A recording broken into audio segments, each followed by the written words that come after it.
কেমন আছো মা? আসতে কোনো কষ্ট হয়নি তো? কিসে কষ্ট, বাবা নিয়ে আসছে না? এই যে সেদিন তুমি খেতে চেয়েছিলে, তোমার জন্য নিয়ে আসছি।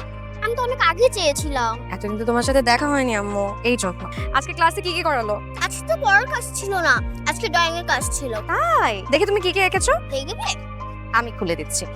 অনেক সুন্দর, কিন্তু মা এরা কেউ কারো হাত ধরছে না কেন? তোমরা তো কারোর হাত ধরো না, আমারও হাত ধরো না, তাই বাচ্চাটা ওর মা বাবার হাত ধরি। এই তাড়াতাড়ি করো, তোমার মেয়েকে আবার বাসায় নামিয়ে দিয়ে আমাকে অফিসে যেতে হবে। মা এই ব্যাগটা ধরো, চকলেট খাওয়াই আমি আসছি। আচ্ছা। তোমার যাওয়ার দরকার হলে তুমি চলে যাও, আমি কিন্নরিকে নিয়ে লাঞ্চ করে বাসায় নামিয়ে দিয়ে আসবো। তোমাকে যে ওরে দেখতে দিছি এটাই তো বেশি, আবার লাঞ্চও করতে চাও না? তুমি কি আমার উপর করুণা করছো?